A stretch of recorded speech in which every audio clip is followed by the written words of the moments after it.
வணக்கம். அமரர் கல்கி அவர்களின் சிவகாமியின் சபதம் பாகம் 3 பிக்ஷுவின் காதல் அத்தியாயம் 32 ரத்தம் கசிந்தது. மாமல்லரும் கீழே விழுந்து விடுவாரோ என்ற பயத்தினால் பரஞ்சோதி அவருடைய கரத்தை பிடித்து கொண்டார். இருவரும் பேச நாவிழாமல் ஆயனரை பார்த்தபடியே நின்றார்கள். மீண்டும் ஆயனர், பல்லவகுமாரா, சிவகாமி எங்கே? என் செல்வ கண்மணி எங்கே? ஆயன சிற்பியின் அருமை குமாரி எங்கே? மகேந்திர பல்லவரின் சுவிகார புத்திரி எங்கே? பரத கண்டத்திலேயே இணையற்ற நடன கலாராணி எங்கே என்று கேட்டுக்கொண்டே போனார். மாமல்லருடைய உள்ளமானது பெரும் புயல் அடிக்கும் போது கடல் கொந்தளிப்பது போல் கொந்தளித்தது. ஆயினும் சிவகாமிக்கு என்ன நேர்ந்தது என்று தெரிந்து கொள்ளும் ஆவலினால் பல்லை கடித்து மனதை உறுதிப்படுத்தி கொண்டு பசையற்ற வறண்ட குரலில், ஐயா, தயவு செய்து மனதை நிதானப்படுத்திக் கொள்ளுங்கள். சிவகாமி எங்கே என்று நான் அல்லவா தங்களை கேட்க வேண்டும்? சிவகாமிக்கு என்ன நேர்ந்தது, சொல்லுங்கள் என்று கேட்டார். ஆயனருடைய வெறி அடங்கியது. அவருடைய உணர்ச்சி வேறு உருவம் கொண்டது. கண்ணில் நீர் பெருகிற்று. ஆமாம் பிரபு, ஆமாம், என்னைத்தான் தாங்கள் கேட்க வேண்டும். சிவகாமியை இந்த பாவியிடம்தான் தாங்கள் ஒப்புவித்திருந்தீர்கள். நான் தான் என் கண்மணியை பறிகொடுத்து விட்டேன்.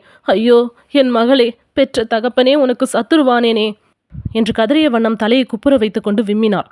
ஆயனரின் ஒவ்வொரு வார்த்தையும் நரசிம்மவர்மனின் இருதயத்தை வாளால் அறுப்பது போல் இருந்தது.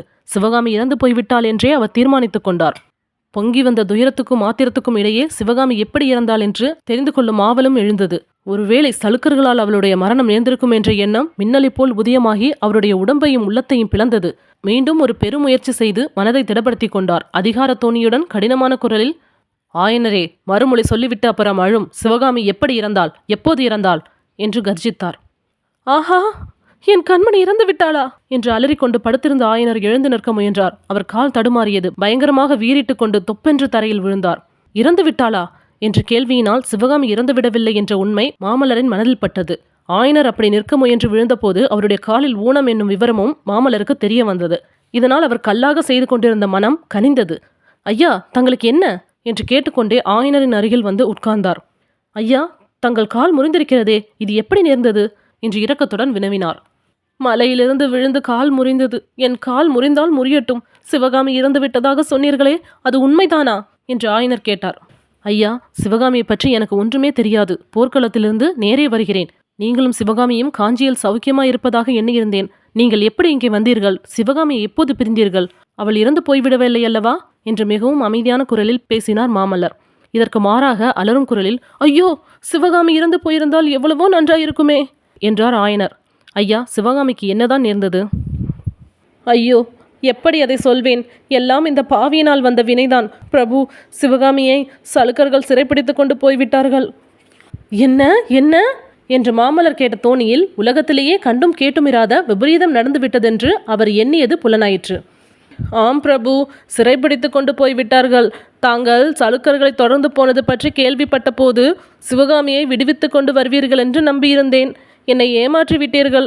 ஆனால் உங்கள் பேரில் என்ன தப்பு? எல்லாம் இந்த பாவியினால் வந்ததுதான்.